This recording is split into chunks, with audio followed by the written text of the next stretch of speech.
अर्थसंकल्प काल फक्त मांडलेला आहे. अजून सभागृहाने त्याला मंजुरी दिलेली नाही.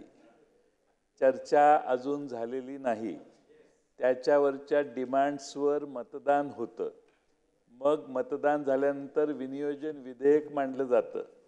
त्या विधेयकाचा अर्थ असा की अर्थसंकल्पात किंवा पुरवणी मागण्यात दाखवलेले जे रकमा आहेत त्या खर्च करण्यासाठी परवानगी मिळते त्यातून. मग हे सगळं अर्थसंकल्पाचं सगळं भाड राज्यपालांकडे जातं. ते विनियोजन विधेयकावर राज्यपाल सही करतात, त्याला मान्यता देतात आणि मग आपण पैसे खर्च करायला सुरुवात करतो. सन्माननीय मुख्यमंत्र्यांनी श्रेयवादाची लढाई चालू दिसते आणि त्यामुळं इथे येऊन त्यांनी घोषणा केली आजपासून मान्यता आहे. काही कागदपत्र आपल्याकडे दिली, आपण सांगितलं काही कागदपत्र माझ्या समोर आलेली आहेत, त्याचा हे करून आजपासून योजना चालू. आजपासून योजना चालू होऊ शकत नाही, एवढी घाई करू नका. 2 महिने राहिलेले आहेत. 2 महिन्यात एखादं पेमेंट दिलं तरी नशीब, पण काय असेल ते तुमचा प्रश्न आहे. पण हा हक्कभंग होतो, हक्कभंग दाखल झाला पाहिजे अशी आमची विरोधी पक्षनेत्यांचं जे म्हणणं आहे ते योग्य आहे आणि रास्त आहे. या सदनाचे सन्माननीय विरोधी पक्षनेते महोदयांनी आणि राज्याच्या माजी वित्तमंत्री महोदयांनी या जी काही घोषणा सभागृहामध्ये झाली, जो शासन आदेश माझी लाडकी बहीण या योजनेसाठी शासनाच्याकडनं काढला गेला त्याच्या संदर्भात या ठिकाणी भाष्य केलं. हक्कभंग होतो का नाही हा अधिकार आपला आहे सर्वस्वी, त्यामुळे त्याच्या बाबतीतलं मी भाष्य करणार नाही. परंतु मान्य विरोधी पक्षनेते महोदय देखील बोलताना आणि सन्मान्य जयंत पाटील साहेब देखील बोलताना म्हणाले की श्रेयवादाची लढाई आहे का, तुम्ही आधी बोलायचं का मी आधी बोलायचं. मान्य वडेट्टीवार साहेब आणि मान्य पाटील साहेब, हे महायुतीचं सरकार हे असं श्रेयवादात कधी गुरफटणारं नाही. काल आपण या ठिकाणी पाहिलं, एवढा सगळ्या घटकांना न्याय देणारा अर्थसंकल्प मांडला. आपण त्याच्यावर सुद्धा शंका व्यक्त केली की 2 महिन्यासाठी आहे, पहिला तरी हप्ता देताय का नाही आपण बघू. तुम्ही नकारात्मक मानसिकतेतनं थोडंसं बाहेर या.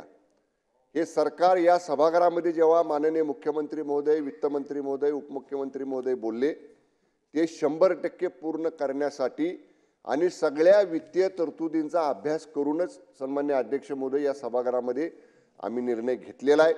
मी आपल्याला एवढंच सांगेन की जो काही शासन आदेश काढलेला आहे तो या सभागृहामध्ये अर्थसंकल्प वाचून झाल्यानंतर त्याच्यापूर्वी मंत्रिमंडळानं ज्या योजनेला मान्यता दिली, मंत्रिमंडळाचा जो निर्णय झाला तो मंत्रिमंडळाचा निर्णय हा शासन आदेशामध्ये पारित करण्याची पद्धत आपली आहे.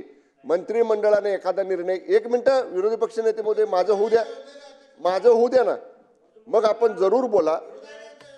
1 मिनिट, मंत्रिमंडळानं निर्णय घेतला, त्याचा शासन आदेश काढला आणि समजा आम्ही शासन आदेश तातडीनं काढला तर आता हरिभाऊ म्हटले तसं त्याला विरोध आहे का यांचा की का काढला.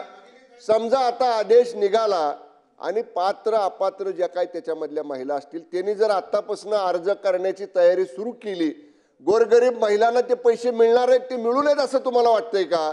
त्यामुळं अशा अनावश्यक बाबीमध्ये पुन्हा आणि परत सरकारवरती आक्षेप घ्यायचा.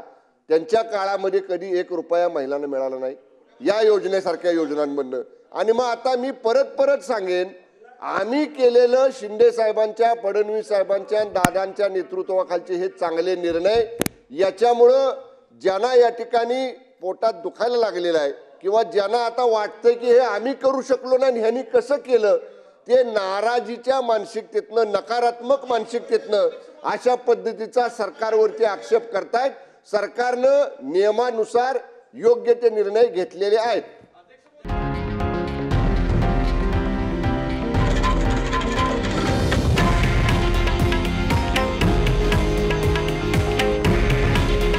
हे आहे देशातील नंबर 1 न्यूज नेटवर्क आणि आपण पाहत आहात TV9 मराठी.